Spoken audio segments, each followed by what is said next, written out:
నమస్తే, welcome to mid day debate. నేను భాగ్యశ్రీ.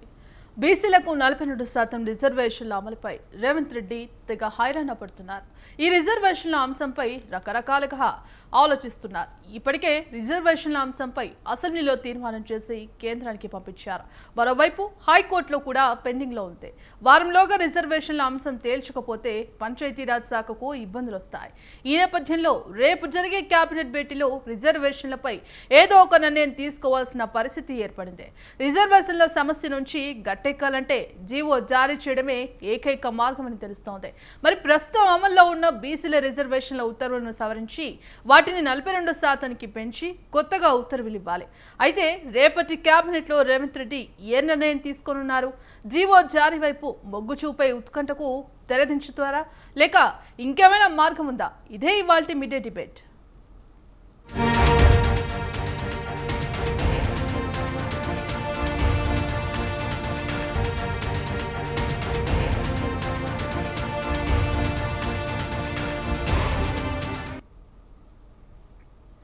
ఇది వాళ్ళ మిడ్ డే డిబేట్లో పాల్గొనడానికి విశ్లేషకులు పాపారావు గారు, అలాగే డాక్టర్ బీజేపీ రాష్ట్ర నాయకులు డాక్టర్ పల్లంటి వెంకటరెడ్డి గారు ఉన్నారు. సార్ నమస్తే అండి. ఎస్ పాపారావు గారు, ఇవాళ బీసీ రిజర్వేషన్లపై అనేక చర్చలు కొనసాగుతున్నప్పటికీ కొలిక్కి రావడం లేదు. మరి ఈ నేపథ్యంలో దీనికి సంబంధించి రేపు క్యాబినెట్లో కూడా క్యాబినెట్ సమావేశం జరగబోతోంది. మరి క్యాబినెట్ సమావేశంలో బీసీ రిజర్వేషన్లపై రేవంత్ ఏ నిర్ణయం తీసుకోబోతున్నారనే ఉత్కంఠ కూడా కొనసాగుతోంది. మరి ఈ నేపథ్యంలో ఒకవేళ బీసీ రిజర్వేషన్లు కనుక అమలు చేస్తే పంచాయతీ ఎన్నికలకు ఎలాంటి ఇబ్బందులు వస్తాయనే అనేక ప్రశ్నలు కూడా వెలువెత్తుతాయి. మరి దీని ఏ విధంగా చూడొచ్చు అంటారు? రిజర్వేషన్ అమలు చేయాలంటే దానికి కొలబద్దగా సంఖ్య ఎంత ఉందనేది దాని మీద ఈ మధ్యకాలంలో కులగణన లాంటివి చేశారు. కాబట్టి తెలంగాణలో దాని ప్రాతిపదిక ముందుకు పోవాలంటే అక్కడ సమస్య ఏంటంటే కేంద్రం ఇప్పుడు జనగణనలో కులగణన అనేది తీసుకుంది. కాబట్టి రాష్ట్ర ప్రభుత్వానికి సర్వేలు చేసే హక్కు ఉంది తప్పితే జనాభా లెక్కలు లాంటివి తీసే హక్కు లేదనే దాని మీద ఇది చెల్లదు. వాస్తవానికి ఏంటంటే రాష్ట్ర ప్రభుత్వం చేసినటువంటిది కేవలం సర్వేగా మాత్రమే పనికొస్తుంది తప్పితే అది లీగల్ ప్రాతిపదికగా ఇట్లాంటి విషయాలకు చెల్లదనేది. కాబట్టి కేంద్రం దగ్గర అది పెండింగ్లో ఉంది. రెండో పక్కనేమో కేంద్రం ఇప్పుడు జనగణనలో కులగణన తెచ్చింది. కాబట్టి అది పూర్తయిందాకా వేచి చూడాలా అనే ప్రశ్న ఈసారికి ఇలాగే కానిచ్చేది. అయితే కాంగ్రెస్ పార్టీ కామారెడ్డిలో బీసీ డిక్లరేషన్ ఇచ్చింది.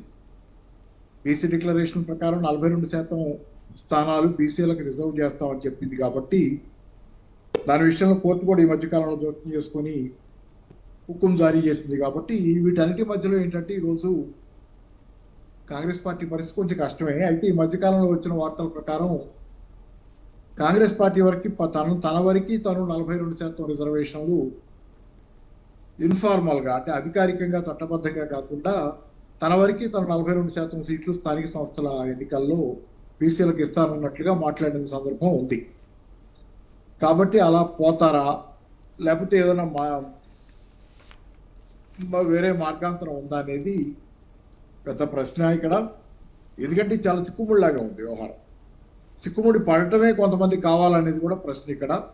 ఏదేమైనా ఏంటంటే ఈరోజు 42% రిజర్వేషన్ కనుక రేవంత్ రెడ్డి గారు కనుక పార్టీ పరంగా మాత్రమే ఇవ్వటానికి సిద్ధపడితే అది నిజంగా నా బీసీ రిజర్వేషన్ అనిపించుకోదు. కామారెడ్డి డిక్లరేషన్ స్ఫూర్తికి అనుగుణంగా కూడా ఉండదు. ఎందుకంటే 42% అనేది అన్ని పార్టీలు బీసీ అభ్యర్థిని ఒక నియోజకవర్గంలో నిలబెట్టే విధంగా ఉండాలి. 42% నియోజకవర్గాల్లో అన్ని పార్టీలు బీసీని నిలబెట్టేది ఆ నియోజకవర్గంలో, ఒక్కో నియోజకవర్గంలో. ఇది పద్ధతి. అలా కాకుండా ఒక కాంగ్రెస్ పార్టీయే 42% సీట్లు ఇచ్చుకొని 42% చోట్ల అభ్యర్థిని నిలబెట్టినా అవతలి పక్క వాళ్ళ మీద బీసీ అభ్యర్థిని నిలబెట్టకపోతే బాగా డబ్బులు ఉన్నటువంటి, ఎందుకంటే జనరల్గా మనకున్న కన్సిడరేషన్ ఏంటంటే బీసీలు, ఎస్సీలు, ఎస్టీలు అనగానే చాలా మంది వీళ్ళల్లో ఆర్థికంగా వెనుకబాటులో ఉన్న వాళ్ళనేది, సామాజికంగా కూడా ఇబ్బందులు ఉన్న వాళ్ళనేది.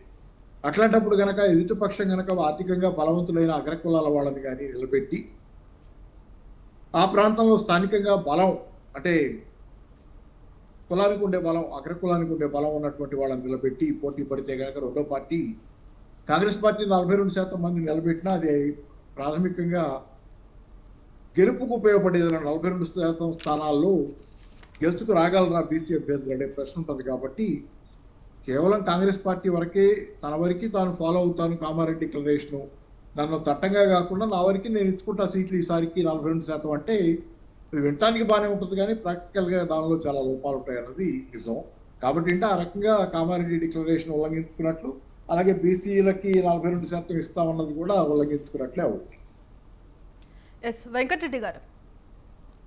యా ఎస్ గత కొద్ది రోజులు కూడా మరి బీసీలకు 42% రిజర్వేషన్ అమలుపై కూడా అనేక చర్చలు కొనసాగుతున్నాయి. మరి ముఖ్యంగా కాంగ్రెస్ డిక్లరేషన్లో కూడా ఇది ప్రకటిస్తామంటూ కూడా ఇప్పటికే హామీ ఇచ్చారు. మరి ఈ నేపథ్యంలో ఇప్పుడు మళ్ళీ స్థానిక సంస్థలు రాబోతున్నాయి. మరి ఒకవేళ స్థానిక సంస్థల్లో ఈ రిజర్వేషన్లు అమలు చేస్తే కనుక కోర్టు నుంచి కూడా ఇబ్బందులు వచ్చే అవకాశాలు ఉన్నాయి.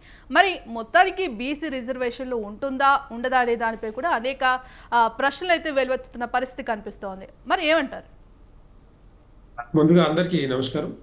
ఇప్పుడు బీసీ రిజర్వేషన్లు తెలంగాణ రాష్ట్రంలో తీసుకొస్తున్నారంటే వాళ్ళకి అవగాహన కాంగ్రెస్ పార్టీకి అవగాహన ఉండి అది 50% క్యాప్ సుప్రీంకోర్టు నిబంధన ఉందని చెప్పి కూడా వాళ్ళకి తెలిసి కూడా కామారెడ్డి డిక్లరేషన్లో ఓటు బ్యాంక్ పాలిటిక్స్ కోసం, ఓటు బ్యాంక్ టార్గెట్ కోసం గెలవడమే ఇంపార్టెంట్ అనుకున్న కాంగ్రెస్ పార్టీ ఈరోజు కామారెడ్డిలో డిక్లరేషన్ ఇచ్చారు. సో దాన్ని బట్టి చూస్తూ ఉంటే ఇది ఎవరి కోసం చేస్తూ ఉన్నారు? కాంగ్రెస్ పార్టీకి చేస్తూ ఉన్నారు, కానీ బీసీల కోసం చేయట్లేదు. బీసీల కోసం చేయాలంటే ఎప్పుడో చేసడం లేదు చెప్పాలంటే. ఇప్పుడు ఏంటంటే తప్పని పరిస్థితిలో వీళ్ళ మీద మెడ మీద కత్తి పెట్టినట్టుగా ఇక బీసీ రిజర్వేషన్లు అమలు చేయకపోతే రేపొద్దున కాంగ్రెస్ పార్టీకి గడ్డు పరిస్థితి వస్తుందన్న ఆలోచనతోటి ఇప్పుడు ఏదో ఒకటి చేయాలని చెప్పి అసెంబ్లీలో ఇది తూతు మంత్రంగా కులగణన చేయటం, తర్వాత దాన్ని కుల సంఘాలను తప్పుపట్టడం, తర్వాత మళ్ళీ కూడా రీసర్వే చేయించి దాన్ని అసెంబ్లీలో ప్రవేశపెట్టి అక్కడ ఆమోదం తర్వాత మరి రాష్ట్రపతి గారికి పంపించడం జరిగింది. వీళ్ళకి తెలుసు, వీళ్ళకి ఎట్టి పరిస్థితిలో ఇది పాస్ కాదు, ఇది లీగల్గా బద్ధంగా ఉండదు అని చెప్పి వాళ్ళకి తెలుసు. కానీ ఇక్కడ భారతీయ జనతా పార్టీ మీద బురద జల్లడానికో లేకపోతే బ్లేమ్ చేయడానికో, మేము చేసాం కానీ వాళ్ళు చేయలేదని చెప్పడానికో ఇవన్నీ చేస్తూ ఉన్నారు.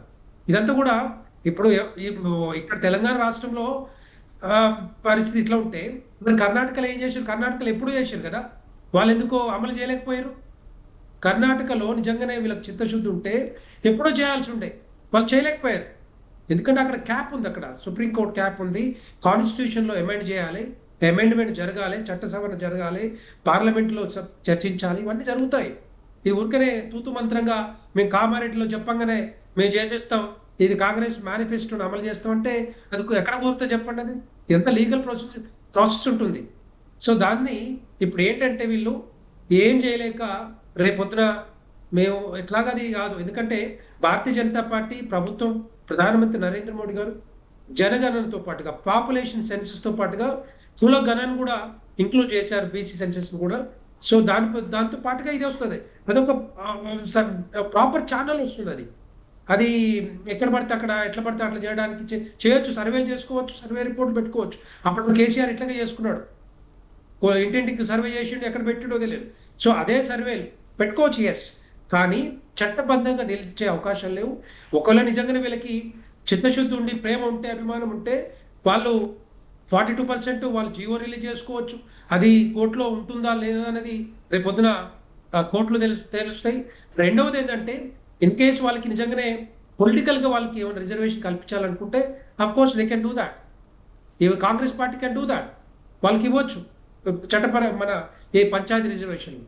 కానీ ఇవన్నీ ఏంటంటే వాళ్ళ ఓటు బ్యాంక్ టార్గెట్గా, ఓటు బ్యాంక్ పాలిటిక్స్ కోసం బీసీ రిజర్వేషన్లు తీసుకొచ్చి ఏదో చేద్దామని, తూతు మంత్రం చేద్దామని తీసుకొచ్చిందే తప్పితే నాకు తెలిసినంత వరకు వీళ్ళకి ఆ చిత్తశుద్ధి ఎక్కడ కూడా కనపట్లేదు. రెండవది ఏంటంటే ఇప్పుడు కాదు, సంవత్సరాల కొద్దిగా వీళ్ళు పరిపాలన ఉన్నారు. 58 సంవత్సరాలు, 66 సంవత్సరాల దగ్గర రాష్ట్రాల్లో ఉన్నారు, తర్వాత కేంద్ర ప్రభుత్వంలో ఉన్నారు. కానీ ఎప్పుడు కూడా బీసీలను కూడా పట్టించుకున్న ఆలోచన రాలేదు ఎప్పుడు. ఎందుకు వచ్చింది ఇప్పుడు అంటే ప్రతి ఏ రాష్ట్రంలో ఎన్నికలు జరిగినా కూడా ఆ రాష్ట్రంలో కాంగ్రెస్ పార్టీ ఘోరంగా ఓడిపోతుంది కాబట్టి, బీసీలందరూ కూడా సపోర్ట్ చేయట్లేదు కాబట్టి బీసీలంతా భారతీయ జనతా పార్టీని సపోర్ట్ చేస్తున్నారు కాబట్టి, భారతీయ జనతా ప్రధానమంత్రి నరేంద్ర మోడీ గారిని సపోర్ట్ చేస్తున్నారు కాబట్టి వీళ్ళకి ఆ ఆలోచనతోటి రాహుల్ గాంధీ గారు కామారెడ్డిలో డిక్లరేషన్ ప్రవేశపెట్టి మేము బీసీలకు ఏదో చేస్తాం, ఏదో కల్పిస్తామనే ఆలోచనతోటి, దుర్మార్గమైన ఆలోచనతో చేస్తున్నారు తప్పితే వీళ్ళు నిజంగా చిత్తశుద్ధి ఉంటే ఎప్పుడో చేయాల్సి ఉంటుంది. వీళ్ళంతా కూడా మేము భారతీయ జనతా పార్టీకి ఎస్ ఆ చిత్తశుద్ధి ఉంది. ముఖ్యమంత్రిగా ఈ తెలంగాణ రాష్ట్రంలో భారతీయ జనతా పార్టీ గెలిస్తే ముఖ్యమంత్రి అభ్యర్థి బీసీనని చెప్పి ప్రధానమంత్రి నరేంద్ర మోడీ గారు చెప్పారు. కేంద్ర ప్రభుత్వంలో 27 మంది బీసీలని మంత్రులుగా చేసుకున్న ఘనత భారతీయ జనతా పార్టీ. ప్రధానమంత్రిగా బీసీ ఉన్న వ్యక్తి ప్రధానమంత్రి నరేంద్ర మోడీ గారిని బీసీని చేసుకున్నాం. సో ఇలాంటివన్నీ భారతీయ జనతా పార్టీ సాధ్యమవుతాయి తప్పితే కాంగ్రెస్ పార్టీలో ఎక్కడ కూడా సాధ్యమయ్యే అవకాశాలు లేవు. సో అందుకని రేపు వచ్చే మరి వాళ్ళ కోర్టులో ఉంది. ఇప్పుడు వాళ్ళు ఏం చేయాలనేది రేపు పంచాయతీ రిజర్వేషన్స్ 42% అమలు చేయాలి లేదా. రెండో పాయింట్ దీనికి యాడ్ ఇంకో ఎడిషన్ ఏంటంటే దాంతో పాటుగా ముస్లింలను కూడా ఈ బీసీ కోటాలో యాడ్ చేసి పంపించారు. సో వాళ్ళకి మళ్ళా వీళ్ళకి బీసీలుగా వెంకటరెడ్డి గారు ఒక్క నిమిషం. సో ఎంత కూడా ఏంటంటే డెఫినెట్ గా మరి ఓట్ బ్యాంక్ టార్గెటే కదా, మైనారిటీస్ కావాలి, ఇటు బీసీలు కావాలి. కానీ ఇక్కడ చేసేది ఏం లేదు. ఈ రాష్ట్ర ప్రభుత్వంలో కాంగ్రెస్ పార్టీ గెలిచిన తర్వాత అభివృద్ధి శూన్యం, సంక్షేమ పథకాలు అమలు కావట్లేదు. అందరికి తెలిసిన విషయమే.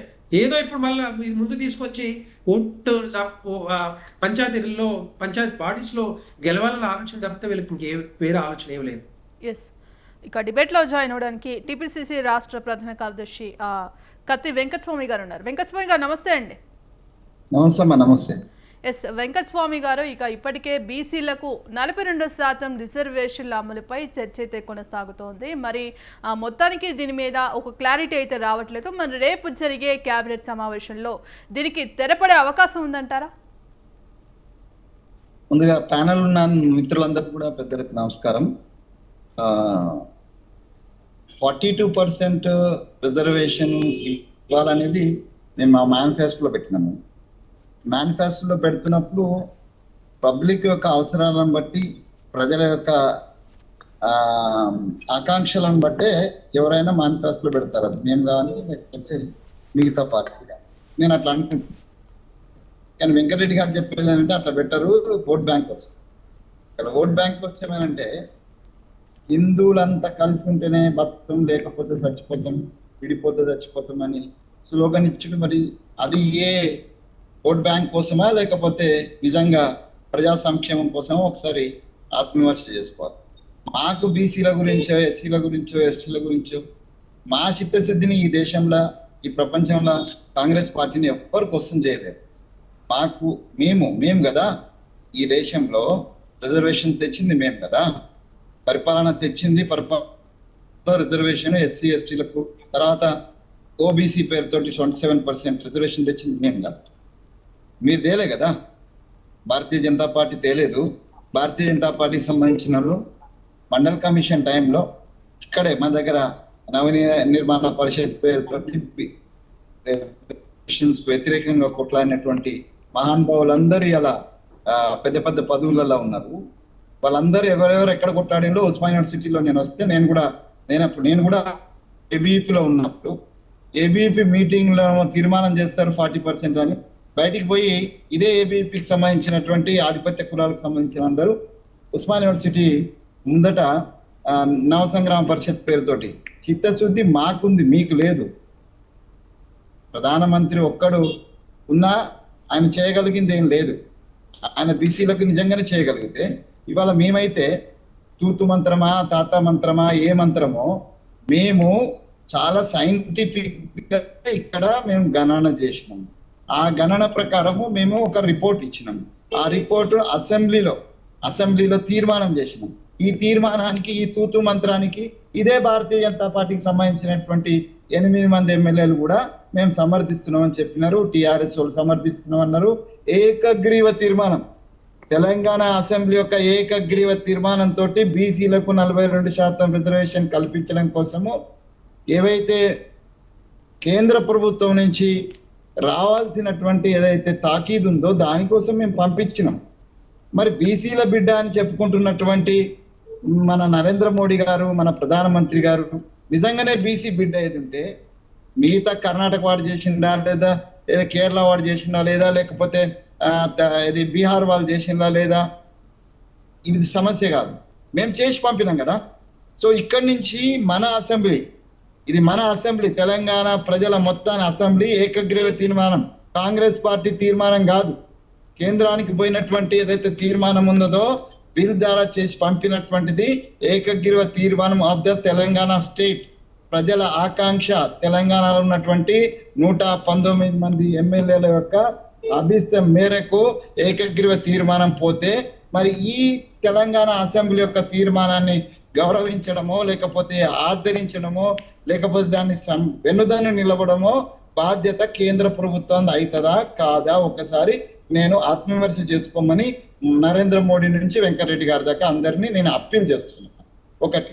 రెండోది, తెలంగాణ ఇందాక పాపారావు గారు మాట్లాడుతూ చెప్పినారు, ఒకవేళ 50% క్యాప్ కారణంగా మేము రేపు జీవో తీసినా కూడా, ఇప్పుడు ఎన్టీ రామారావు గారు టైంలో జీవో తీసినప్పుడు అప్పుడు ఈ 50% క్యాప్ లేదు కాబట్టి 50% మహిళా రిజర్వేషన్ ఇవాళ పంచాయతీరాజ్ అంటే స్థానిక సంస్థలలో 50% అది కొనసాగుతున్నది.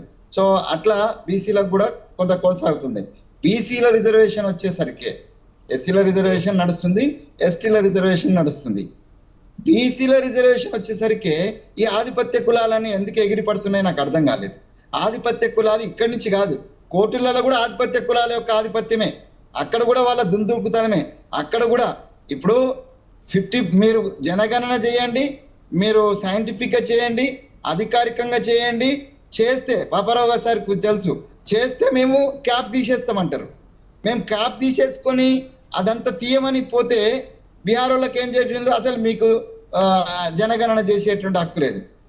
ఇప్పుడు వెంకటరెడ్డి గారు చిన్నగా చెప్తారు, మొన్నటిదాకా అందరు దేశంలో ఉన్నటువంటి అన్ని పార్టీలు అడిగితే జనగణనలో కులగణన చెయ్యము అని అఫిడవిట్ సుప్రీంకోర్టులో అఫిడవిట్ ఇచ్చినటువంటి భారతీయ జనతా పార్టీ మరి ఏ కారణం చేత ఇవాళ కులగణన చేస్తామంటున్నావు? సంతోషం, కులగణన చేస్తున్నందుకు సంతోషం.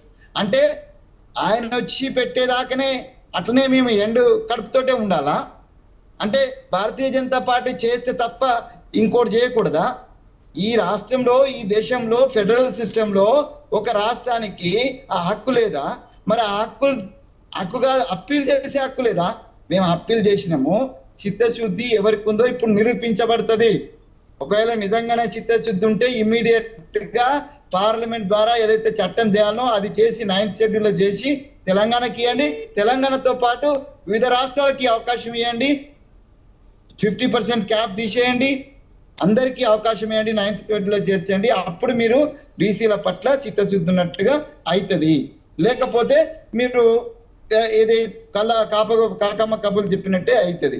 ఒకవేళ మేము మా బాధ్యత పాపారావు అన్న చెప్పినట్టుగా మేము పార్టీ పరంగా 100% కట్టుబడి ఉంటాం. అన్న మీరు చెప్పింది కరెక్టేనా?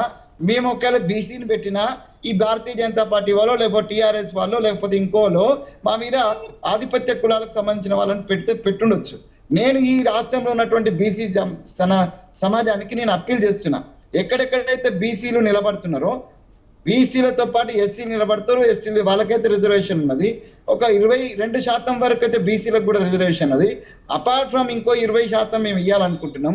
20% కాదు, 20% కానీ బీసీలు ఎక్కడ నిలబడ్డా కూడా బీసీలకు నిజంగా వాళ్ళ పట్ల వాళ్ళకి చిత్తశుద్ధి ఉంటే ప్రజలు ఆ బీసీ నినాదాన్ని నిలపడం కోసం, బీసీ యొక్క అస్తిత్వాన్ని నిలపడం కోసం తప్పనిసరి అది కాంగ్రెస్ పెట్టిందని కాదు, బీసీ నిలబడ్డ చోట తప్పనిసరి ఆ బీసీలందరూ ఏకం కావాలి.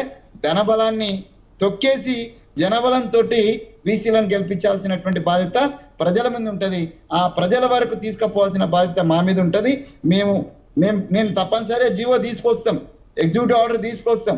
ఒకవేళ అది కోర్టులు కొట్టేసే అవకాశం కూడా ఉన్నది. ఎందుకంటే కోర్టులో ఉన్నటువంటి పెద్దలందరూ కూడా ఆధిపత్య కులాలకు సంబంధించినటువంటి జడ్జీలే ఉన్నారు.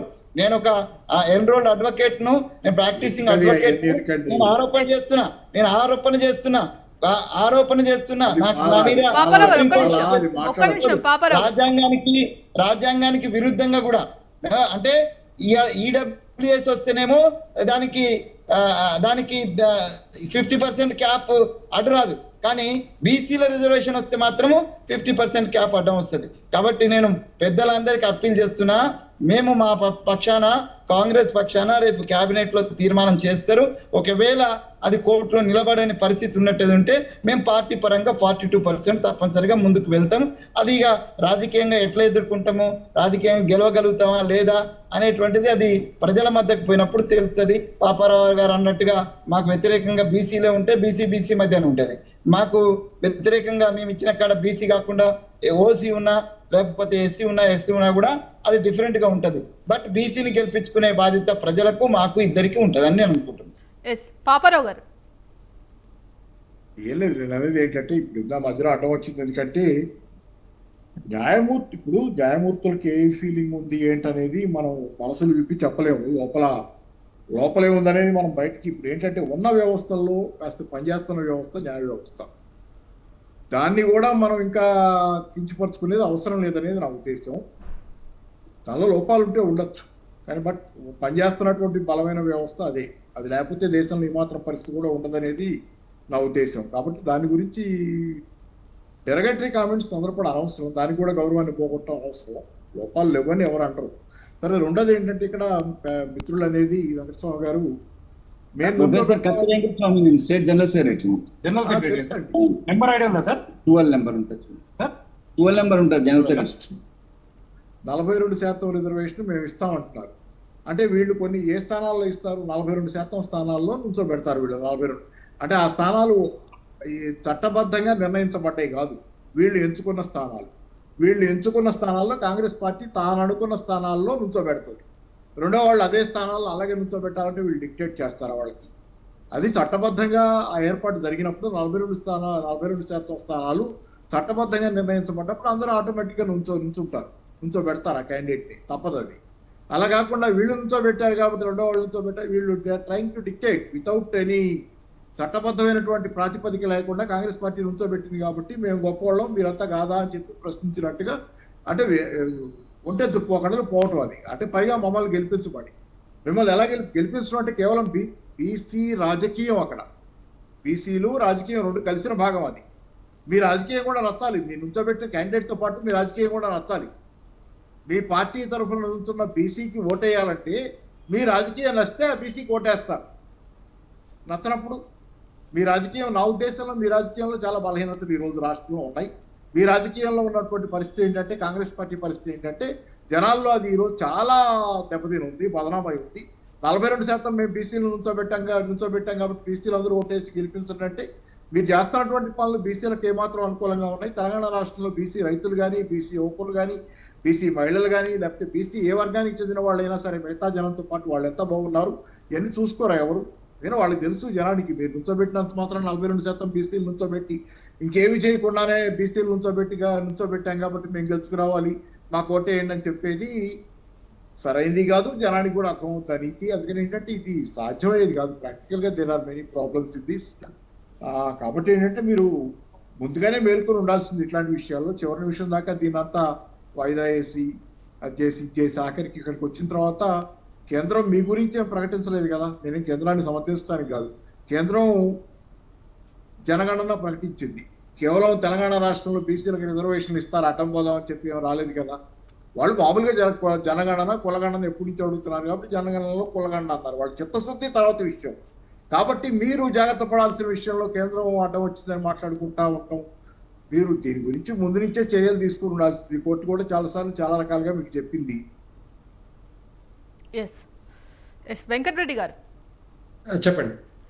మరి రేపు జరగబోయే క్యాబినెట్ సమావేశంలో మరి 42% రిజర్వేషన్లు అమలయ్యే అవకాశం ఉందంటారా? లేకపోతే ఇప్పటికే అనేక సార్లు దీనిపై అసెంబ్లీలో కూడా ఏకీకృత తీర్మానం చేయడం జరిగింది, మరి అటు కేంద్రానికి కూడా పంపడం జరిగింది. మరి కేంద్రం ఆమోదిస్తే ఖచ్చితంగా ఇది పార్లమెంట్లో ఆమోదిస్తే కనుక ఇది సాధ్యమవుతుంది అని అంటున్నారు. మరి ఏమంటారు?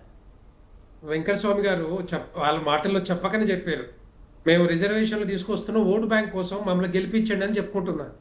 రేపొద్దున అర్థమైంది ఏంటంటే ఇక్కడ ఈ తెలంగాణ రాష్ట్రంలో కాంగ్రెస్ పార్టీని గెలిపించింది దేనికోసం?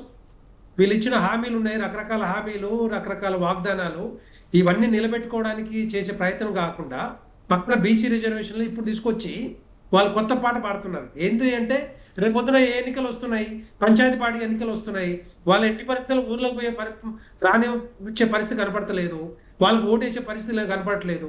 దానికోసం అనేసి ఇప్పుడు ముందు తీసుకొస్తున్నారు తప్పితే ఎట్టి పరిస్థితుల్లో కాంగ్రెస్ పార్టీ నమ్మేటోళ్ళు లేరు. ఇప్పుడు ఇక అయిపోయింది. వీళ్ళకి 5 సంవత్సరాల్లో ఏదైతే యాంటీ ఇంకెపెన్సీ రావాలో, ప్రజా వ్యతిరేకత రావాలో అది వచ్చేసింది వాళ్ళకి ఆల్రెడీ. ఇక వాళ్ళు ఇక తిప్పలు పడుతున్నారు. దాన్ని ఏం చేయాలి, ఎట్లా చేయాలి, వాళ్ళ తెలంగాణ ప్రజల్ని ఏ విధంగా నమ్మించాలి, ఏ విధంగా వాళ్ళని ఓటు బ్యాంక్ వాడుకోవాలి అనే ఆలోచనతో ఇవన్నీ చేస్తూ ఉన్నారు. మీరు చూడండి, వీళ్ళు చేసినప్పుడు వీళ్ళ ప్రభుత్వంలో ఏమన్నా జరిగిందా? ఏమన్నా సరే 6 గ్యారెంటీలు, నేను ఒక్కటే చెప్తా, 6 గ్యారెంటీలు వీళ్ళు ఇచ్చారు.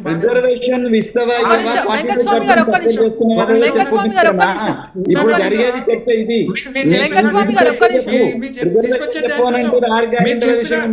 వెంకటరెడ్డి మీకు దమ్ముంటే 42% భారతీయ జనతా పార్టీ యొక్క స్టాండ్ చెప్పు. 42% సపోర్ట్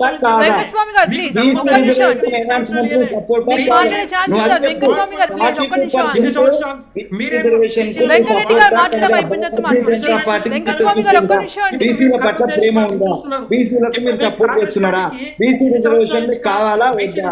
బీసీలు మీరు వ్యతిరేకమా? మీరు బీసీలకు వ్యతిరేకమా? బీసీలు వ్యతిరేకమా? మీరు బీసీ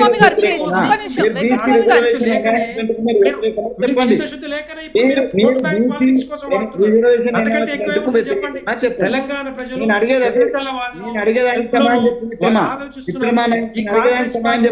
ఏ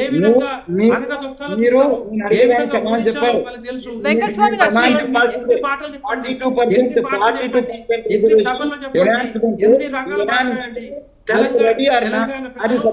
వెంకటస్వామి గారు ప్లీజ్ ఒక్క నిమిషం ఆగండి, మళ్ళీ మాట్లాడే ఛాన్స్ ఇస్తాను ప్లీజ్. వెంకటస్వామి గారు ఒక్క నిమిషం. మీరు జనరల్ సెక్రటరీ పనిచేస్తున్నారు, ఒక డెకోరం మెయింటైన్ చేయాలి. ఒక ప్యానెల్లో ప్యానలిస్ట్ మాట్లాడినప్పుడు మీరు కాకుండా ఉండాలి. నేను మాట్లాడలేదు. వెంకటస్వామి గారు ప్లీజ్ ఒక్క నిమిషం. అర్థం కాదు, చెప్పండి. రాసుకోండి, మీరు పాయింట్స్ రాసుకోండి, మీరు పాయింట్స్ రాసుకొని మాట్లాడిన తర్వాత ఇదేంటే నాకు అర్థం కాదు. డిబేట్ ఇట్లా డిబేట్ చేసేది మీరు జనరల్ సెక్రటరీగా చేసుకుంటూ పార్టీలో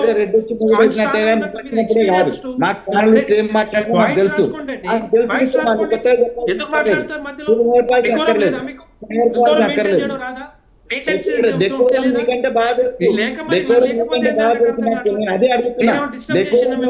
గారు ప్లీజ్. వెంకటస్వామి గారు ప్లీజ్. వెంకటస్వామి గారు ఒక్క నిమిషం, ఒక్క నిమిషం. వెంకటరెడ్డి గారు, వెంకటరెడ్డి గారు ఒక్క నిమిషం ఆగండి. వెంకటరెడ్డి గారు ప్లీజ్.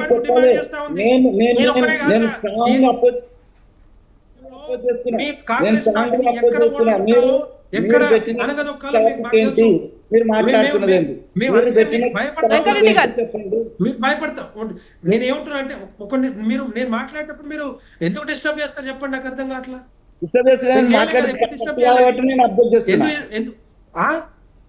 మాట్లాడేది కరెక్ట్ కాబట్టి అప్డేట్ చేస్తున్నా. మీరు మాట్లాడేది కరెక్టా? అదే నువ్వు చేయాల్సింది మరి. చెప్పండి, ఏం మాట్లాడితే చెప్పరు. వెంకటరెడ్డి గారు ఒక్క నిమిషం. వెంకటస్వామి గారు ఒక్క నిమిషం. వెంకటస్వామి గారు మళ్ళీ మీకు ఛాన్స్ ఇస్తాను. భారతదేశం మొత్తం అది భారతీయ జనతా పార్టీ, మీ కాంగ్రెస్ పార్టీ కాదు. కాంగ్రెస్ పార్టీ వెంకటస్వామి గారు ప్లీజ్ దయచేసి ఒక్క నిమిషం ఆగాలి. తీసుకొస్తా ఉంది. వెంకటరెడ్డి గారు కంప్లీట్ అయిన తర్వాత మీరు మాట్లాడండి. మీరు అన్నా అనకపోయినా కూడా ఒక్క నిమిషం ఉండండి. మీరు అన్నా అనకపోయినా, మీరు అడిగినా అడగకపోయినా భారతీయ జనతా పార్టీ ఎస్ తెలంగాణ రాష్ట్రమే కాదు, మీ కర్ణాటకలో, మీ హిమాచల్ ప్రదేశ్ లో మీరు ఎక్కడెక్కడ ఉన్నారో అక్కడ మొత్తం కూడా మేము తీసుకొస్తా ఉన్నాం, కులగానే తీసుకొస్తా ఉన్నాం. మీరు దాన్ని సమర్థించండి, దాన్ని వెల్కమ్ చేయండి. అంతేగాని మేము తీసుకొచ్చిన ఏం చేసి చెప్పండి. మీరు తప్పలకు అడుగుగా సైంటిఫిక్ అది మీరు చేసింది. సైంటిఫిక్ అయితే మళ్ళీ ఎందుకు చేసి రీసర్వే చేసి చెప్పండి ఒకసారి. తెలంగాణ ప్రజలు చెప్పండి, వింటున్నారు వాళ్ళు కూడా. రీసర్వే ఎందుకు చేసారు? కుల సంఘాలు చేసిన దాకా ఏం చేశారు? మీ ప్లాన్ ఎన్ని కూడా తెలియదా మీకు? ఎన్ని సైంటిఫిక్ చేసారని చెప్తారు. మళ్ళా దాంట్లో మీరు ఓబీసీ ముస్లింస్ కూడా యాడ్ చేస్తారు. మళ్ళా మీకు అదే ఆ చిత్తశుద్ధి. మీకు మైనారిటీస్ కావాలి, బీసీ రిజర్వేషన్ కావాలి, ఓట్ బ్యాంక్ కావాలి. వాళ్ళు పట్టించుకోండి. మీకు గుర్తుందా? మీరే వెంకటరెడ్డి గారు వెంకటరెడ్డి గారు ఒక్క నిమిషం. వెంకటరెడ్డి గారు మీ టైం వచ్చి మాట్లాడండి.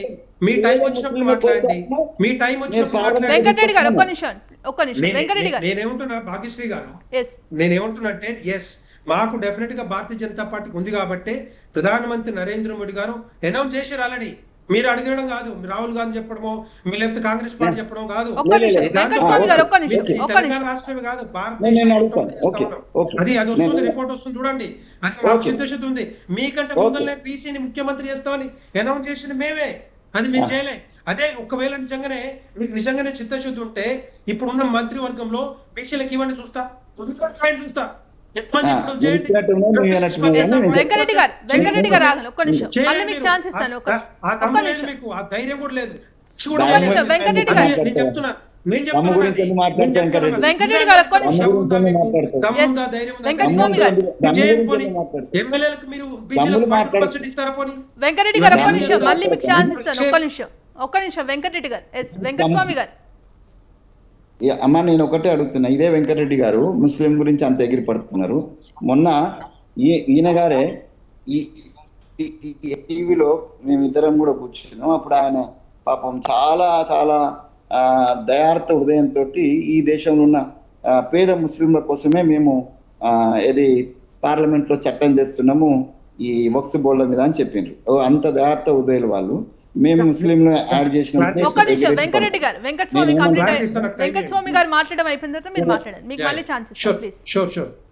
వెంకటస్వామి గారు చెప్పండి. నేనేమంటున్నా, ఇప్పుడు జరుగుతున్నటువంటి చర్చలో నేను ఒక ప్రధాన అంశం వారిని అడుగుతున్నా. వీరే జనగణనలో కులగణన చేయలేము, కులగణనలో రకరకాల ఇబ్బందులు ఉన్నాయి, వీటిని చేయడం సాధ్యం కాదని సుప్రీంకోర్టులో ఇదే కేంద్ర ప్రభుత్వం, ఇదే మోడీ గారి నాయకత్వంలో ఉన్నటువంటి కేంద్ర ప్రభుత్వం తరపున అఫిడవిట్ వేసిన మాట కరెక్టా కాదా ఒకసారి చెక్ చేసుకోండి. ఆ అఫిడవిట్ వేసినటువంటి తర్వాత జరిగిన పరిణామాలలో దేశం మొత్తంలో ఈ కులగణన మీద రాహుల్ గాంధీ గారు కావచ్చు, మేము కావచ్చు, ఇంకా సామాజిక సంస్థలు కావచ్చు, బీసీ సంఘాలు కావచ్చు, లేకపోతే ఎస్సీ సంఘాలు కావచ్చు, రకరకాలైనటువంటి సామాజిక సంస్థలు రాజకీయ పార్టీలో డిమాండ్ కంటిన్యూ అవడంలో మొన్న రీసెంట్గా నేను మా మాట కూడా చెప్పిన, రీసెంట్గా కులగణనను మేము చేస్తామని కేంద్ర ప్రభుత్వం ఒప్పుకున్నది. ఒప్పుకున్నందుకు మేము అప్రిషియేట్ చేస్తున్నాం, ఆహ్వానిస్తున్నాం, అభినందిస్తున్నాం. దాంట్లో మేమేం అంటలేము. మా పోరాటానికి ఫలితం దక్కింది అనుకుంటున్నాం. ఎందుకంటే మేము చాలా కాలంగా అడుగుతున్నాం, మీరు రెఫ్యూజ్ చేస్తూ వచ్చింది. భారతీయ జనతా పార్టీ ప్రభుత్వ పరంగా అఫిడవిట్ వేసింది మేడం, అది వెంకటరెడ్డి గారికి తెలుసు. మరి వెంకటరెడ్డి గారు భారతీయ జనతా పార్టీలో చాలా కాలంగానే ఉన్నారు కాబట్టి వారికి తెలిసి ఉండాలి. సో ఆ అఫిడవిట్ వేసిన వాళ్ళు మళ్ళా మార్చుకున్నారు, వాళ్ళ అభిప్రాయాన్ని మార్చుకున్నారు. సరే, ప్రజా సంక్షేమమా, ప్రజల ఒత్తిడా, ప్రతిపక్షాల డిమాండా, ఏదే కారణమైనా కూడా ఒప్పుకున్నారు, కులగణన చేయబోతున్నారు. కులగణన చేయబోయే కంటే ముందే మేము ఈ రాష్ట్రంలో కులగణన మేము చేసినాం. మాకంటే ముందు బీహార్లో కూడా చేసినారు. బీహార్లో కూడా అక్కడ చేసినటువంటి దాన్ని వాళ్ళు మేము ఎనాన్స్ చేస్తామని అంటే మధ్యలో కోర్టులు అడ్డం వచ్చినాయి. కోర్టులు ఎందుకు అడ్డం వచ్చినాయి? 50% క్యాప్.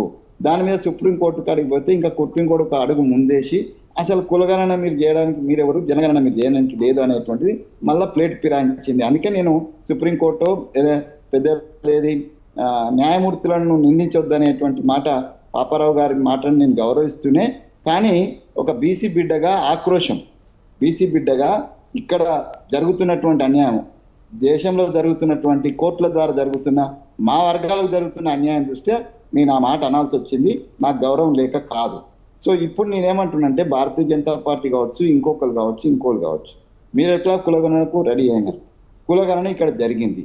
మీకు కులగణన విషయంలో ఏదైనా డౌట్ ఉంటే, మేము చేసింది తప్పని ఉంటే, మీరు ఏం అప్పీల్ చేయాలనో అది చేయాల్సి ఉండే. మీరు చేసినారు, కొంతమంది చేసినారు, అప్పీల్ చేసినారు. దాని మీద ఆ అప్పీల్స్కు ఈ రాష్ట్రంలో ఉన్నటువంటి డిప్యూటీ సీఎం స్వయంగా స్పందించి దానికి సంబంధించి ఏదైతే సరి చేయాలనో అది సరి చేసినాం. దాని తర్వాత ఒక రిపోర్ట్ వచ్చింది. ఆ రిపోర్ట్ ప్రకారము 42% మేము ఇస్తామని ముందుకు పోయినాం. అది 42% యాక్చువల్లీ 56%కు బీసీలో ఉన్నాయి. దాంట్లో 56లో మీకు ముస్లింలు ఇన్నరు అనేటువంటి విషయాన్ని వారు కానీ, తర్వాత మన బండి సంజయ్ గారు కానీ గుర్తు చేసినారు. ముస్లింలు ఎందుకు ఇంక్లూడ్ చేసినారు? సరే, ముస్లింలు ఉన్నటువంటి 5% 6% తీసేయాలి. తీసేస్తే కూడా 50% బీసీలు ఉన్నాం. మేము 42 అడిగినాం. ఈ 42% మా సంఖ్య సరిగా లేకపోతే మీరు 45 ఇవ్వండి, లేకపోతే కేంద్ర ప్రభుత్వం దయార్థ 50 ఇవ్వనియండి. కానీ బీసీల పట్ల భారతీయ జనతా పార్టీ కేంద్ర ప్రభుత్వం మేము పంపినటువంటి ఏదైతే అప్పీల్ ఉందో ఆ అప్పీల్కు సానుకూలంగా స్పందించాలని మేము బీసీలందరి తరఫున, ఈ రాష్ట్ర ప్రజల తరఫున మేము అప్పీల్ చేస్తున్నాం. డిమాండ్ కంటే ఎక్కువ అప్పీల్ చేస్తున్నాం. డిమాండ్ అంటే ఈగోస్ పోయే అవకాశం ఉంది, అందుకనే అప్పీల్ చేస్తున్నాం. ఒకటి. రెండవది, పాపారావు అని అంటున్నాడు మేము రాజకీయం కోసమే వేస్తున్నాం. రాదు, మేము రాజకీయం కోసమే కాదు, మేము మొదటి నుంచి మా పార్టీకే అట్లా ముద్ర ఉన్నది. పేద ప్రజలకు లేకపోతే అణగారిన జాతులకు అండగా నిలబడేటువంటి పార్టీ ఏదైనా ఉన్నదంటే కాంగ్రెస్ పార్టీ అనేటువంటి ముద్ర మా మీద ఉన్నది. సో అది మేము చేసుకుంటూ వస్తున్నాం. సో మా దాంట్లో కూడా అగ్రవర్ణాలు, సోకాల్డ్ ఆధిపత్య కులాలకు సంబంధించినటువంటి డామినేషన్ రాజకీయంగా చాలా ఉంది, నేను కాదని అంటలేను, నేను ఓపెన్గానే చెప్తున్నా. కానీ మేము పాలసీ పరంగా అంటే Congress party all India policy ప్రకారము 50% క్యాప్ ఎత్తేమని అంటున్నాము. అలాగే జనగణన జరగాలంటున్నాం. జనాభా ప్రాతిపదికన రిజర్వేషన్స్ పెంచాలంటున్నాం. నేను ఒకటే మాట, నేను మా పార్టీతో సహా అందరు కళ్ళు మూసుకున్నారండి. 10% కదా, 7% లేనటువంటి ఆధిపత్య కులాలకు 10% ఇస్తే అందరు కళ్ళు మూసుకున్నారు, అందరు చప్పట్లు కొట్టినారు. మేధావులు కూడా ఎవరు మాట్లాడలేదు. ఎందుకనంటే ఎవరు మాట్లాడితే ఆ వర్గాలు మనకు వ్యతిరేకం అవుతాయి అనుకోని. వాన్ని రాజ్యాంగానికి విరుద్ధంగా జరిగినటువంటి, అసలు రాజ్యాంగంలో బేసికల్గా ఏ బేస్లో రిజర్వేషన్ ఇవ్వాలా, నిన్న మొన్న ఒక స్వామీజీ కూడా మాట్లాడుతున్నాడు, ఈ రిజర్వేషన్స్ అన్ని తీసేసి కేవలం ఆర్థిక భారం మీద. కానీ రాజ్యాంగం రచించినటువంటి అంబేద్కర్ గారు విరచిత రాజ్యాంగంలో సామాజిక వెనుకబాటు ఆధారంగానే రిజర్వేషన్ ఇవ్వాలన్నారు. ఈడబ్ల్యూఎస్ అనేది సామాజిక వెనుకబాటు తరంగా ఇచ్చిందా లేదా అనేది ఒకసారి ఆత్మవిమర్శ చేసుకోవాల్సినటువంటి బాధ్యత ఉన్నది. సో వాళ్ళు సపోర్ట్ చేసినటువంటి మేధావులు కానీ లేకపోతే పార్టీలు కానీ ఇంక్లూడింగ్ ద కాంగ్రెస్ పార్టీ పునరాలోచన చేసుకోవాల్సిన అవసరం ఉన్నది. వాళ్లకు ఈడబ్ల్యూఎస్ కు ఇచ్చినటువంటి 10% కు సుప్రీంకోర్టుకు పోతే వాళ్ళు ఓకే అన్నారు. ఎట్లా అన్నారో నాకు అర్థం కాలేదు. మేము పోతేనేమో 50% కాస్ అవుతుంది అంటున్నారు. మరి అదే ఈడబ్ల్యూఎస్ రిజర్వేషన్ పోతే ఏ బేస్లా, ఏ పక్షపాత ధోరణితోటి ఆ సుప్రీంకోర్టులో ఉన్నటువంటి పెద్దలు, ఆ న్యాయమూర్తులు ఏ న్యాయం ప్రకారం మరి ఈడబ్ల్యూఎస్ ను ఓకే చేసిండ్రో నాకు అర్థం కాలేదు. మరి దానికోసము స్పెషల్ జీవోలు తీసుకొచ్చి రాజ్యాంగ సవరణ చేసినటువంటి మోడీ గారు మరి ఇప్పుడు మా కోసం ఎందుకు రాజ్యాంగ సవరణ చేయడు, ఎందుకు మాకు 9th షెడ్యూల్లో చేర్చాడు? మరి ఇది ఎట్లా సిద్ధసిద్ధి అవుతుంది? కాబట్టి నేను వారిని మరొకసారి బీసీ బిడ్డ కాబట్టి మా పట్లను సానుకూలత ఎక్కడో కాడ లోపల ఉంటుంది. బీజేపీ పాలసీ పరం కాకుండా బీసీలకు పుట్టిన బిడ్డ కాబట్టి ఆ బిడ్డకు ఎక్కడో కాడ బీసీల పట్ల ఒక దయార్థ హృదయమో లేకపోతే సానుకూలత ఉంటుందని మేము ఆశిస్తున్నాం. మాకు నరేంద్ర మోడీ గారు కేంద్ర ప్రభుత్వం ప్రధానమంత్రిగా డెఫినెట్ గా ఈ 42% కి సంబంధించినటువంటి ఏదైతే అప్పీలు కేంద్ర ప్రభుత్వం దగ్గర ఉన్నదో దాన్ని సానుకూలంగా ఇచ్చి తెలంగాణ ప్రజలను ఆదుకోవాలని, తెలంగాణ బీసీలను ఆదుకోవాలని నేను భారతీయ జనతా పార్టీ మిత్రులకు, అదేవిధంగా కేంద్రంలో ఉన్నటువంటి మా బీసీ బిడ్డ నరేంద్ర మోడీ గారికి అప్పీల్ చేస్తున్నాను. ఎస్ వెంకటస్వామి గారు, మరి ఒకవేళ ఇక 42% రిజర్వేషన్లతో కనుక ఎన్నికలకు వెళ్తే కోర్టు నుంచి ఇబ్బందులు తలెత్తుతాయనే ఒక ఆరోపణలు కూడా ఉన్నాయి. మరి ఈ నేపథ్యంలో ఇప్పుడు ఇప్పటికే ఈ 42% రిజర్వేషన్లపై అనేక రకాలుగా కూడా న్యాయ సూచనలు తీసుకున్నట్టుగా తెలుస్తోంది. మరి ఈ నేపథ్యంలో ఒకవేళ 42% రిజర్వేషన్లతో కనుక ఎన్నికలకు వెళ్తే కోర్టు నుంచి ఇబ్బందులు వస్తే ఆ ఇబ్బందిని ఎలా చూసుకోవాలి అనే దానిపై మరి రేపు జరగబోయే క్యాబినెట్లో ఈ అంశంపై ఒక కొలిక్కి వచ్చే అవకాశం ఉందంటారా? తప్పనిసరి అండి. మేము ఆల్రెడీ మాకు సంబంధించినటువంటి నేను కానీ లేకపోతే మా ప్రభాకర్ గారు కానీ కన్సర్న్ మినిస్టర్స్ కన్సర్న్ అంటే ఇప్పుడు even we are consulting with BC commission chairman Shri Niranjan గారితో కానీ అందరితోటి సంప్రదింపులు చేస్తున్నాయి. ఇంతకు ముందు బీసీ కమిషన్ లో పనిచేసిన వాళ్ళు లేకపోతే అడ్వకేట్స్, తర్వాత ఎక్స్పర్ట్స్ ఎవరైతున్నారో ఈశ్వరయ్య గారు లాంటి న్యాయమూర్తి ఇంతకు ముందు వాళ్ళు వీళ్ళందరినీ కూడా కన్సల్టేషన్ చేస్తున్నాం. మేము ఎగ్జిక్యూటివ్ ఆర్డర్ కోసం మేము ప్రయత్నం, అంటే కేంద్ర ప్రభుత్వం నుంచి ఈ లోపు వస్తే సంతోషం, ఇక అది కిసానే ఖతమైపోతుంది, ఏమి ఇబ్బంది ఉండదు. కేంద్ర పోయినట్టుంటే మేము రాష్ట్ర ప్రభుత్వంగా రేపు క్యాబినెట్ లో మేము నిర్ణయం తీసుకుంటాం. ఎగ్జిక్యూటివ్ ఆర్డర్ కోసం మేము వెళ్తాం. ఎగ్జిక్యూటివ్ ఆర్డర్ నుంచి ఒకవేళ ఇబ్బందులు ఎట్లయినా వచ్చినట్టు ఉంటే మేము పార్టీ పరంగా మాత్రం మేము ముందుకెళ్తాము. ఇక మాకున్న మార్గం అదే కదా, అల్టిమేట్ గా మాకున్న మార్గం అదే. సో మాకు రాజ్యాంగబద్ధంగానే ఇది అధికారికంగానే రిజర్వేషన్స్ ఇప్పించడానికి మేము శాయశక్తిలో మా శక్తియుక్తులన్నీ ఉపయోగిస్తాం. మేము కేంద్రానికి అప్పీల్ చేస్తున్నాం. మిగతా ఇక్కడ ఉన్నటువంటి రేపు ఇది కోర్టులు ఒకవేళ అడ్డం వచ్చినా వాళ్ళకు కూడా అప్పీల్ చేస్తాం. At the greater interest of the society, to the greater interest of the society, even court also can consider. ఎందుకంటే కిరణ్ కుమార్ రెడ్డి గారి టైంలో 33%కి ఇవ్వమన్నప్పుడు కోర్టుకు అప్పుడు కూడా పోయినారు, అప్పుడు కూడా క్యాప్ ఉండింది. అప్పుడు కోర్టుకు మేము అప్పీల్ చేసినాము, ఇది కన్సిడర్ చేయండి, ఇది greater interest of the society అన్నప్పుడు అప్పుడున్నటువంటి న్యాయమూర్తులు కన్సిడర్ చేసిండు. ఇప్పుడు కూడా న్యాయమూర్తులు కన్సిడర్ చేస్తారనే ఒక ఆశ కూడా మాకుంది. సో ఈ రకంగా రెండు రకాలుగా, అటు న్యాయపరంగా ఇటు పార్టీ పరంగా రెండు రకాలుగా మేము ముందుకు వెళ్తున్నాం. కేంద్ర ప్రభుత్వాన్ని మరొకసారి నేను బీసీ బిడ్డగా నేను అప్పీల్ చేస్తున్నా. వెంకటరెడ్డి గారి సాబ్ కూడా నేను చెప్తున్నా, సార్ మీరు పార్టీకి మీరు ముఖ్యమంత్రిని అనౌన్స్ చేసినటువంటి వాళ్ళు కనీసం సిఎల్పి లీడర్ని కూడా చేయలేకపోయినా, ఎల్పి లీడర్ని కూడా మీరు చేయలేకపోయినారు. అది పోనీయండి, అవన్నీ పోనీయండి. ఇప్పుడు ఉన్నటువంటి సందర్భంలో దయచేసి మీ పార్టీ పరంగా చాలా మంది బీసీ ఎంపీలు కూడా ఉన్నారు, బీసీ ఎమ్మెల్యేలు కూడా ఉన్నారు. మీరు దయచేసి మీ పార్టీ నుంచి బీసీల పట్ల దయ చూసండి. మీరు ఇప్పటిదాకా కేంద్రంలో చూపే దయను ఇక్కడ లోకల్ బాడీస్ లో చూపించి కేంద్రం నుంచి మాకు సానుకూలంగా వచ్చడం కోసం మీరు కూడా అసెంబ్లీలో తీర్మానంలో సపోర్ట్ చేసిన వాళ్ళే కాబట్టి ఈ పోరాటంలో మీరు కూడా భాగస్వాములే కాబట్టి మీరు కూడా సిద్ధశుద్ధితోటి మేము ఒకవేళ వెనకబడ్డా మీరు ముందు నడిచి దీన్ని సాధించే క్రమంలో ముందుంటే ప్రజల నుంచి మీకు ఆశీర్వాదం వస్తుంది, అప్రిషియేషన్ వస్తుంది. ఆ రకంగా మళ్ళొకసారి నేను on behalf of the BCs of the Telangana, I am appealing to the central government and Modi ji and the Bharatiya Janata Party and the judiciary also. I am appealing once again. Yes, Venkatareddy గారు. భాగ్యశ్రీ గారు, ఇంతకుముందు నేను వెంకట స్వామి గారు మాట్లాడుతూ ముస్లింలు yes అక్కడ కూడా ఉంటారు. నేను ఏమంటున్నా అంటే వక్ఫ్ బోర్డు గురించి మాట్లాడినప్పుడు వక్ఫ్ బోర్డులో లక్షల కోట్ల ఆస్తులు ఉన్నాయి, లక్షల ఎకరాల ఆస్తులు ఉన్నాయి. ఇవన్నీ కూడా పేద వర్గాలు కాదు, దాంట్లో ఉన్న ముఖ్యమైన అత్యున్నతమైన వర్గాలు ముస్లింస్ ఏదైతే పెద్దలు ఉన్నారో వాళ్ళే మొత్తం ఇష్టానురీతిగా దాన్ని వాడుకున్నారు. అవన్నీ కూడా పంచిపెట్టాలని చెప్పినాడు. అంటే ఆ ముస్లిం వర్గాలకి మరి పంచిపెట్టాలి కదా, అదే నేను చెప్పింది ఆ రోజు మాట్లాడింది, దాని గురించి మాట్లాడినా. నేను రిజర్వేషన్ గురించి ఒక్క మాట కూడా మాట్లాడాను, మీరు మళ్ళీ వెనక్కి చూడండి పోయి. రెండవది ఏంటంటే ఎస్ వక్ఫ్ బోర్డు తీసుకొచ్చింది, వక్ఫ్ బోర్డు ఇష్టం వచ్చినట్టు వాడుకున్నారు. పెద్ద పెద్ద కుటుంబ సభ్యులు ఉన్నారు, దాంట్లో ఇంకా వేరే వాళ్ళు ఉన్నారు. మొత్తం దాంట్లో ఉన్న 1-2% ముస్లింస్లే మొత్తం టోటల్ గా లక్షల కోట్ల ఆస్తుల్ని ఇష్టానురీతిగా ఇచ్చి పడేసి రీచ్ లో తీసుకొని వాళ్ళు వాడుకున్న పరిస్థితి కనపడది. దానికి స్ట్రీమ్ లైన్ చేయడానికే వక్ఫ్ బోర్డు కమిటీ దాని మీద సవరణ చేసింది తప్పితే దానికోసం కాదు. ఎందుకంటే మీరు చేయలేని పనులు మేము చేస్తా ఉన్నాం, మీరు చేయలేని పనులు అన్ని కూడా మేము చేస్తున్నాం, భారతీయ జనతా పార్టీ చేస్తుంది. మీరు 2004 నుంచి 2014 వరకు అధికారంలో ఉన్నారు, కానీ ఎప్పుడు కూడా బీసీల గురించి మాట్లాడలేదు, బీసీ రిజర్వేషన్ల గురించి మాట్లాడలేదు. మీరు అధికారంలో ఉన్నారు, యూపీఏ 1 ఉంది, 2 ఉంది, ఎప్పుడు కూడా మీరు మాట్లాడలేదు. ఇప్పుడు గుర్తొచ్చిందంటే మీరే మాట్లాడుతున్నారు, మళ్ళీ మీరే మాట్లాడుతున్నారు. చెప్తున్నా మరి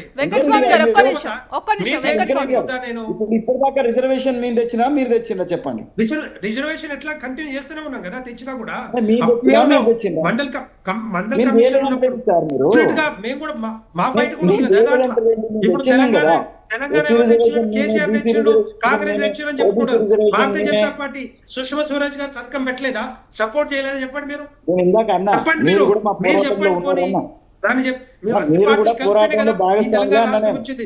కేసీఆర్ తెచ్చిండు, కాంగ్రెస్ పార్టీ కాదు కదా, సుష్మా స్వరాజ్ గారు తెచ్చారు.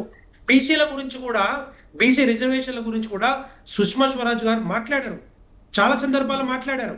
అందుకనే దాన్ని తీసుకొని భారతీయ జనతా పార్టీ ప్రధానమంత్రి నరేంద్ర మోడీ గారు డెఫినెట్ గా కులగణన జనగణనతో పాటుగా కులగణన తీసుకురావాలి. ఈ తెలంగాణ రాష్ట్రమే కాదు, ఈ ఒక్క రాష్ట్రమే కాదు, భారతదేశం కూడా అమలు చేయని ఆలోచన భారతీయ జనతా పార్టీకి ఉంది.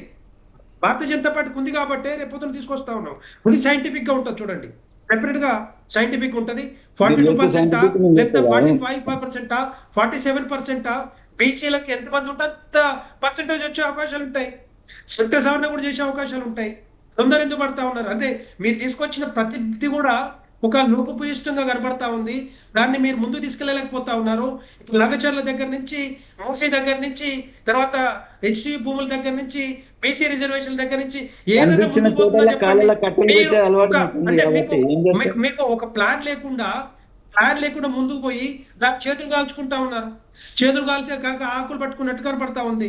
నేనేమంటున్నా అంటే ఇప్పటికి కూడా I demand Congress party, Congress government ఇప్పుడు ఇచ్చిన మీరు 6 గ్యారెంటీలో మహిళలకు 2,500 రూపాయలు, రైతు కూలీలకు 12,000 రూపాయలు, ఇవన్నీ తర్వాత వృద్ధులకు మాట్లాడదాం. 4,000 రూపాయలు. వెంకటరెడ్డి గారు, అవును. వెంకటరెడ్డి గారు, చేసినవి కూడా చెప్తాను, దయచేసి లిస్ట్ ఇవ్వండి. అంశంపై కూడా మాట్లాడండి. లిస్ట్ ఇస్తాను. తర్వాత మొన్న యాసంగి నేను వెంకటరెడ్డి గారు, మీరు రైతు భరోసా ఎక్కువ చూసారా? బీసీ అది కూడా డిక్లరేషన్, రైతులకు బీసీ 4,000 రిజర్వేషన్లపై రూపాయలు చర్చ కొనసాగుతుంది. ప్లీజ్. ఇది మీరు చిత్తశుద్ధి చూపించుకోండి. మీరు చిత్తశుద్ధి మీరు నిరూపించుకోవాలి. You have to prove yourself that you have to release all those 18,000 crores to the మీకు కానీ నరేంద్ర మోడీ గారు కానీ వెంకటస్వామి గారు, ఒక్క నిమిషం, భారతీయ జనతా పార్టీ ఒక్క కానీ నిమిషం. ఈ దేశంలో మాట్లాడే నైతిక హక్కు లేదు. నైతిక హక్కు లేదు. 11 సంవత్సరాలు మిత్రమా, 11 సంవత్సరాలు సంవత్సరానికి 2 కోట్లు ఉద్యోగాలు ఇస్తామన్నటువంటి మోహన్ వెంకటరెడ్డి గారు, రెడ్డి సబ్జెక్ట్ గురించి మాట్లాడండి ప్లీజ్. వెంకటరెడ్డి గారు, సబ్జెక్ట్ గురించి రైతు మాట్లాడండి భరోసాలో ప్లీజ్. 2 లక్షల మంది రైతులకు ఇంకా ఇవ్వాలి. రైతులు వెంకటరెడ్డి గారు, వెంకటరెడ్డి గారు, 2 లక్షల మంది రైతులకి ఇప్పుడు కూడా మీరు ఇవ్వాలి. నేను ప్రిన్సిపల్ సెక్రటరీతో మాట్లాడినా, మీరు మాట్లాడండి. తుమ్మల నాగేశ్వర గారితో మాట్లాడి, మినిస్టర్ గారితో 2 లక్షల మంది రైతులకి 100 కోట్ల రూపాయలు ఇంకా రిలీజ్ చేయాలి. మీరు చేయమని చెప్పండి. వెంకటరెడ్డి గారు, చిత్తశుద్ధి ఉంటే చేయమని చెప్పండి. మేము వెంకటరెడ్డి అవన్నీ చేస్తాం మిత్రమా. మీరు ఇచ్చిన మేము వాటిని అవన్నీ ప్రశ్నిస్తా ఉన్నా. చేస్తాం. మరి చేయండి. వెంకటరెడ్డి గారు, కేంద్రం ప్లీజ్. కావాల్సినటువంటి డబ్బులు బీసీ ఇచ్చి ఇవ్వాలి. రిజర్వేషన్లపై ఈ చర్చ కొనసాగుతుంది. డిబేట్ డబ్బులన్నీ ఇచ్చి. బీసీ రిజర్వేషన్లపై డిబేట్ అండి. దయచేసి సబ్జెక్ట్ గురించి మాట్లాడండి please. Please. Yeah. S Paparao garu. Madam నమస్తే అండి. మరి ఇది ఒకటి, వీళ్ళు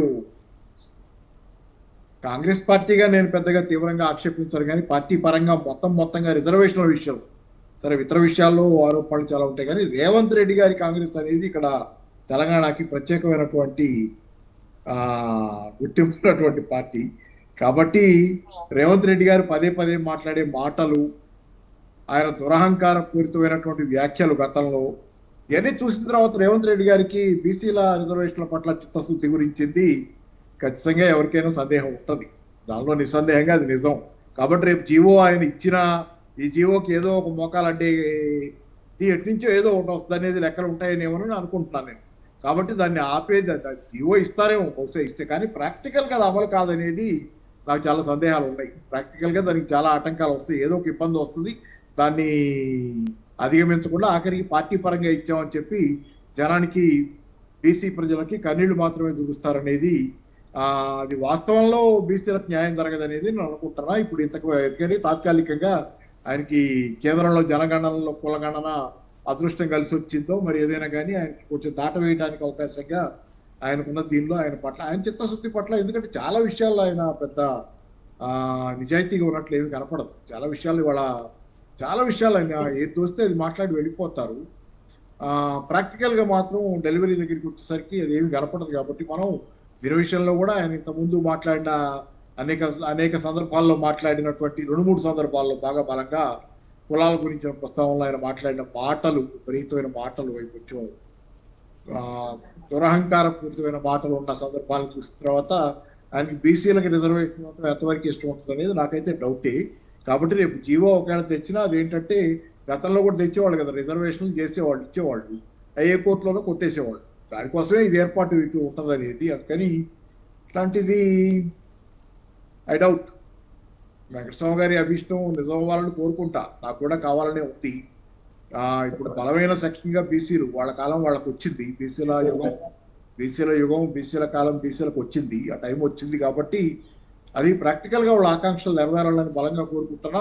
అది ఇప్పుడు నడుస్తున్న రాజకీయాల్లో వీళ్ళ తీరుతెన్నుల వల్ల అది ఎంతవరకు ఏమవుతుంది అనేది ప్రశ్నార్థకమైన అనుకుంటున్నాను. వెంకటస్వామి గారు, సరే, ఇప్పుడు పాపారావు గారు చాలా సీనియర్ అనలిస్ట్, వారి అభిప్రాయం వారు చెప్పినారు. వారిని కొద్దిగా గౌరవిస్తూనే ఇక దురహంకారం విషయానికి వచ్చినట్టు కేసీఆర్ మించిన దురహంకారం ఇక్కడ ఏముంది, ఆ దురహంకారమే ఆయన ఓడగొట్టింది. ఒకవేళ మా నాయకుడు అయినటువంటి, ఈ రాష్ట్ర ముఖ్యమంత్రి అయినటువంటి రేవంత్ రెడ్డి గారు కూడా దురాంకారంతో ఒకవేళ కుల దురాంకారంతో ఒకవేళ బీసీలకు అన్యాయం చేద్దామని అనుకుంటే ఆ చర్యలు అట్లా తీసుకుంటే నోరు మూసుకొని కూసేటువంటి పార్టీలో ఎవరం లేము. ఎందుకనంటే మిగతా పార్టీలతోటి మాకు తేడా ఉంది. మా పార్టీలో మేము మాట్లాడగలుగుతాము. అది ఏ స్థాయిలో ఉన్నటువంటి వ్యక్తి అయినా సరే ఒకవేళ greater interest of the party కానీ లేకపోతే greater interest of the society అంటే మేము మాట్లాడగలుగుతాము. ఈ విషయంలో నేను let me confine to the 42% ఏదైతే రిజర్వేషన్ ఉందో ఇది ఓవరాల్ గా మాకు policy Congress party all India policy ప్రకారము మేము 50% క్యాప్ ఎత్తేయడం ఒకటి, జనాభా ప్రాతిపదికన దీనికి ఇతని ఆబాది ఉతిని భాగీదారి అనేటువంటి రాహుల్ గాంధీ గారు అనేక సందర్భాల్లో చెప్పిన దాని విషయంగా మేము నిన్న కాక మొన్న జరిగినటువంటి ఏఐసిసి సెషన్స్ లో అహ్మదాబాద్ లో తీసిన తీర్మానం ప్రకారము ఈ 50% క్యాప్ను ఎత్తేయాలని మా పాలసీ, కాంగ్రెస్ పార్టీ యొక్క పాలసీ. అదేవిధంగా ఈ ఎన్హాన్స్మెంట్ పెంచాలనేది, దీన్ని 9th షెడ్యూల్లో చేర్చి అయినా కూడా చేర్చాలనేది మేము అధికారం వచ్చినా రాకపోయినా ఇప్పుడున్న ప్రభుత్వం మీద ఒత్తిడి తేవాలనుకున్నాం. ఒత్తిడి తెచ్చినాము. ఆ ఒత్తిడికి తలవగ్గో లేకపోతే వాళ్ళు సామాజిక స్పృహతోటో వాళ్ళు ఇలా కులగణన ఒప్పుకున్నారు. అది సంతోషం. అది ముందుకు పోయి వెంకటరెడ్డి గారు అన్నట్టుగా రేపు మొత్తం ఓవరాల్ గా దేశం మొత్తం మీద అది రావడం అయితే మంచిదే, సంతోషం. వారికి ఆ రకంగానే కోరుకుంటున్నాం.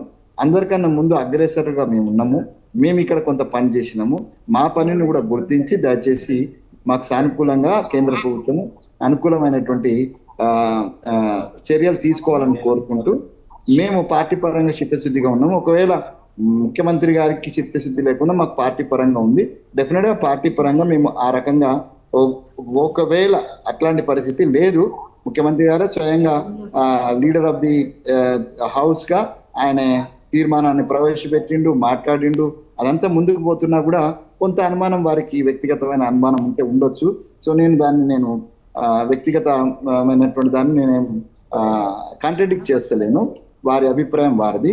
కానీ మాకైతే నమ్మకం ఉన్నది. మా పాలసీని అంటే కాంగ్రెస్ పార్టీ యొక్క ఆల్ ఇండియా పాలసీ ఏదైతే ఉన్నదో దాని ప్రకారమే రేవంత్ రెడ్డి గారు చూచా తప్పకుండా పని చేస్తారు. పని చేసేటట్టు మా అధిష్టానం చేస్తుంది. పని చేయకపోతే అడగడానికి మేము కూడా సిద్ధంగా ఉన్నాం. కాబట్టి బీసీల రిజర్వేషన్ కోసం, ఓట్ల కోసం కాదు, రిజర్వేషన్ కోసం నిరంతరం మేము కష్టపడతాం, పని చేస్తాం.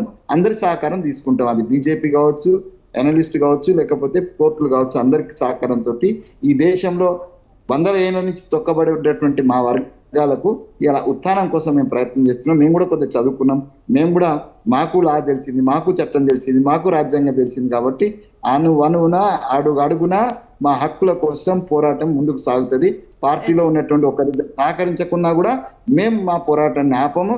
మా పార్టీ పరంగా చేస్తాం, వ్యక్తిగతంగా కూడా మేము సాధించుకునేంత వరకు కొట్లాడంలో నేను మా పార్టీనే క్వశ్చన్ చేసిన. నేను మా పార్టీలోనే 70 మంది 80 మందిని తీసుకొని ఇక్కడ రేవంత్ రెడ్డి గారు సహకరించకపోతే ఢిల్లీలో పోయి మాకు 50 సీట్లు బీసీలకు కావాలని కొట్టినాను. నేను డెఫినెట్ గా ఈ పోరాటంలో పాపారావు అన్నకు తెలుసు, వెంకటరెడ్డి అన్నకు తెలుసు, ఈ పోరాటంలో బీసీల రిజర్వేషన్ కోసం వీళ్ళందరూ ఆశీర్వాదం తీసుకొని అందరికన్నా ముందు వరుసలో నేనైతే వ్యక్తిగతంగా ఉంటాను.